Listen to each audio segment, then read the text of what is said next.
అందరికీ నమస్తే అండి. నేను మీ జర్నలిస్ట్ శంకర్ని.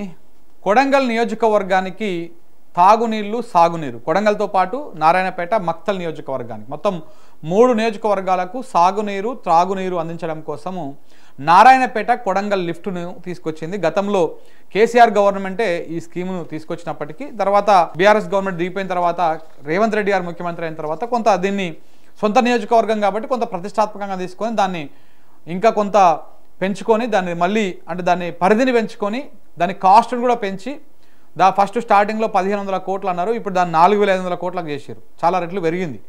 పెంచుకొని ఈ 3 నియోజకవర్గాలకు నీళ్ళు తీసుకురావడం కోసం పెట్టినటువంటి స్కీమే నారాయణపేట కొడంగల్ లిఫ్ట్ స్కీమ్. అయితే ఈ స్కీము స్టార్ట్ చేసిన తర్వాత దీనికి భూమి పూజ కూడా చేశారు ముఖ్యమంత్రి గారు. దాని వర్క్స్ నడుస్తూ ఉన్నాయి అక్కడక్కడ.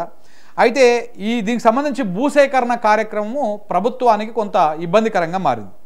ఇప్పటికే కొడంగల్లు నారాయణపేట ఈ లిఫ్ట్కి సంబంధించి చాలా చోట్ల మనం చూసినాం. మన నారాయణపేట జిల్లా కేంద్రంలో వేలాది మంది రైతులు మొత్తం ఆ ప్రాజెక్టు కింద భూములు కోల్పోతున్నటువంటి వేలాది మంది రైతులు మొన్న నారాయణపేట జిల్లా కేంద్రంలో తరలి వచ్చి కలెక్టరేట్ ఆఫీస్ దాకా ర్యాలీగా వెళ్ళి అక్కడ కలెక్టర్కి కూడా వినతి పత్రం ఇచ్చి వచ్చారు. దాని తర్వాత ఇంకా ఏ ఊర్లకు ఆ ఊర్లో ఎక్కడికక్కడ నిరసన కార్యక్రమాలు ఆందోళన కార్యక్రమాలు అక్కడికి స్థానికంగా కొంతమంది నాయకులు పోవడము రైతు సంఘాలు పోవడము ఇట్లాంటివన్నీ కూడా నడుస్తూ ఉన్నాయి. మనం కూడా న్యూస్ లైన్ నుంచి మనము ఒక వారం 10 రోజుల క్రితము నారాయణపేట నియోజకవర్గంలోని నారాయణపేట జిల్లా దామరగిద్ద మండలం కానుకుర్తి విలేజ్కి మనం కూడా వెళ్ళి రావడం జరిగింది. మీరు కూడా చూసిరు కానుకుర్తి రైతు గోసా అని చెప్పేసి మనం ఒక ఎపిసోడ్ కూడా చేసినాం. అయితే నిజంగా కూడా కానుకుర్తి ప్రజలు చాలా ఆ రైతులు చాలా సానుకూలంగా ఉన్నారు ప్రాజెక్టు మీద. అంటే భూములు ఇస్తేందుకు రెడీగానే ఉన్నారు. వాళ్ళేం వ్యతిరేకించడం లేదు ప్రాజెక్టును కానీ భూములు మేము ఇవ్వనుగా చెప్పట్లేదు. కానీ మాకు సరైన నష్టపరిహారం కల్పించండి. ఎందుకంటే కానుకుర్తి ప్రజల పరిస్థితి చాలా దారుణం. వాళ్ళ ఊరు కింద ఉన్నటువంటి రైతుల భూములన్నీ పోతున్నాయి, ఊరు మాత్రం మిగులుతుంది. ఆ కట్టకు ఊరు ఉంటుంది. ఆ వ్యవసాయ భూములు పంట పొలాలు అన్నీ కూడా ఆ రిజర్వాయర్లో కలిసిపోతున్నాయి. ఆ కానుకుర్తి భూములకు ఆనుకొని అటు సైడ్ ఒక చెరువు ఉంటుంది. అది రామరెడ్డి పెళ్ళ మల్లారెడ్డి పెళ్లి చెరువా ఏదో ఉంటుంది దాని పేరు. ఆ చెరువుని దాదాపు 3 TMCల సామర్థ్యంతో ఒక రిజర్వాయర్గా మారుస్తూ ఉన్నారు ఈ లిఫ్ట్ ఇరిగేషన్లో భాగంగా. అయితే అక్కడ రైతులు మేము ఇస్తాం భూములు ఒకరొకరు అక్కడ 10 ఎకరాలు 15 ఎకరాలు 5 ఎకరాలు 3 ఎకరాలు మళ్ళీ అందులో భూములు కూడా ఎవరివి మొత్తం ఎస్సీలై ఎస్టీలై బీసీలై మైనార్టీలై ఒక్క రెడ్డి రైతు కూడా 1 ఎకరం భూమి పోతలేదు ఆ ఊర్లో. అలా అందరివి పైకి ఉన్నాయి. ఇక్కడ ఈ రిజర్వాయర్లో పోయేటి మొత్తము ఎస్సీ ఎస్టీ బీసీలయే భూములు పోతూ ఉన్నాయి. వాళ్ళ భూములు అన్నీ కూడా ఆ రిజర్వాయర్లో మునిగిపోతూ ఉన్నాయి. అయితే అక్కడ కాస్ట్ ఎంత ఉంది ల్యాండ్ వాల్యూ ఇప్పుడు 40 నుంచి 50 లక్షలు 60 లక్షలు ఒక్కొక్క దగ్గర కొంత రోడ్డు కొన్న దగ్గర ₹1 కోటి కూడా వలుకుతూ ఉంది ఆడ ల్యాండ్ వాల్యూ.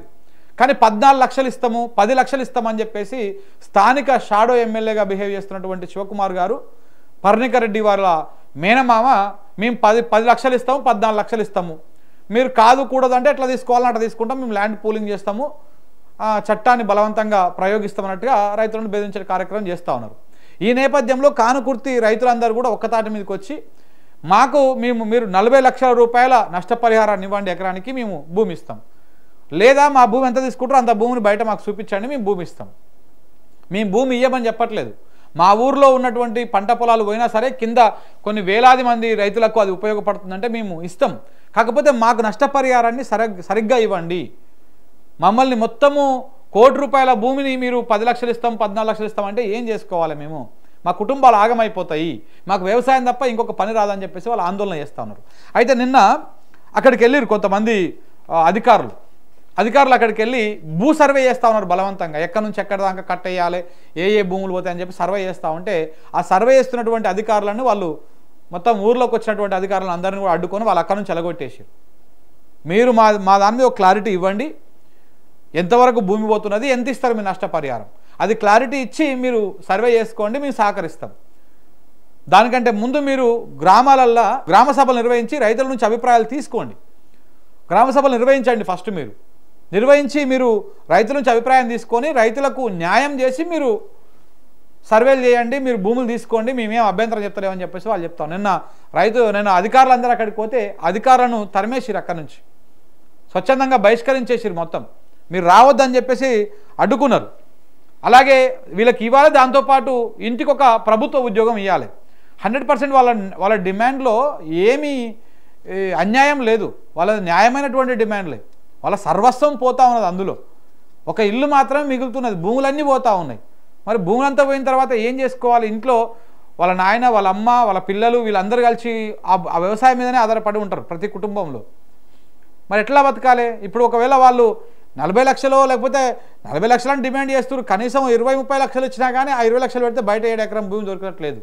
ఇక చాలామంది అక్కడికి పోయినప్పుడు అంటున్నారు, కొంతమంది ట్విట్టర్లో కూడా మన కింద కామెంట్లు పెడతారు, 15 లక్షలు తీసుకుంటారా నేను బొచ్చడి ఇప్పిస్తా అని చెప్పేసి. ఏడ దొరకదు అట్లా. తెలంగాణలో 10 లక్షలకి ఎకరం దొరికే జాగనే లేదు ఆడ. ఇలా గుంట భూమి ఇంటి జాగ కోసం పోతేనే ఆడ 2-3 లక్షలు, 4 లక్షలు, 5 లక్షలు అడుగుతారు. గుంట భూమి ఊర్లలోనే, మళ్ళీ మారుమూల ప్రాంతాలలోనే. ఇక మళ్ళీ మెయిన్ రోడ్డుకు ఉన్నది అక్కడంటే అది లక్షల లేవారమే, చాలా పైకి వెళ్ళిపోతుంది రేటు. సో కాబట్టి కానుకుర్తి ప్రజలు ఇట్లా ఆందోళన చేస్తారు. ఒక కానుకుర్తే కాదు, అక్కడ ఆ నారాయణపేట, కొడంగల్ కింద ఎక్కడెక్కడైతే భూములు పోతా ఉన్నాయో ఆ రైతులందరూ ఆందోళన వ్యక్తం చేస్తూ ఉన్నారు. గతంలో మల్లన్న సాగర్లో మీరు చూసిర్రు, కొండపోచమ్మ కింద చూసిర్రు. అప్పుడు ఇదే కాంగ్రెస్ నాయకులు, ఇదే కాంగ్రెస్ సంబంధించినటువంటి కొంతమంది కార్యకర్తలు, చిన్న నాయకులు, పెద్ద నాయకులు, పీసీసీగా ఉన్నటువంటి మన రేవంత్ రెడ్డి గారు, మిగతా వాళ్ళందరూ కూడా అప్పుడు మరి మల్లన్న సాగరు ముంపు బాధితులకి, కొండపోచమ్మ ముంపు బాధితులకు అందరికి కూడా వాళ్ళు కాంగ్రెస్ పార్టీ తరఫున పోయి మరి సంఘీభావం తెలిపారు, వాళ్ళ పక్షాన్ని నిలబడ్డారు కదా.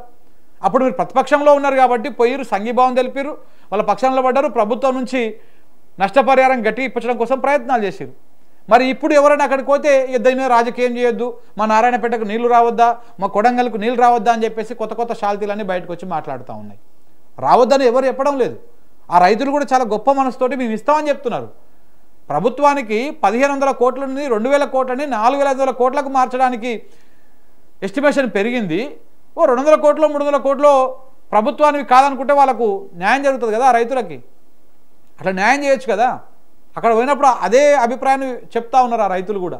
సో కాబట్టి ఇప్పటికైనా ప్రభుత్వం కానీ, ముఖ్యమంత్రి గారు కానీ, ప్రధానంగా ముఖ్యమంత్రి రేవంత్ రెడ్డి గారు కొంత పెద్ద మనసు చేసుకొని ఆ నారాయణపేట, ఆ కానుకుర్తి రైతులు కానీ మిగతా ఎక్కడెక్కడైతే భూములు కోల్పోతా ఉన్నారో ఆ రైతుల పట్ల కొంత పెద్ద మనసు చేసుకొని ఆలోచన చేసి, అరే మా బిడ్డలే కదా, మా ప్రాంతం బిడ్డలే కదా, వాళ్ళకి అన్యాయం చేస్తే ఏమొస్తుంది, సరే కొడంగల్కు నీళ్లు రాని, మక్తల్కి రాని, నారాయణపేటకి రాని, ముంపు బాధితులని ఎందుకు మనం అన్యాయం చేయాలి?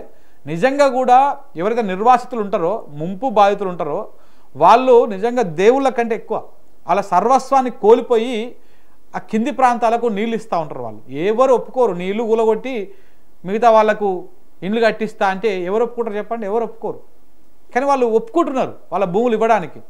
దయచేసి గవర్నమెంటే వాళ్ళ పట్ల కొంత సానుకూలంగా స్పందిస్తే బాగుంటుంది.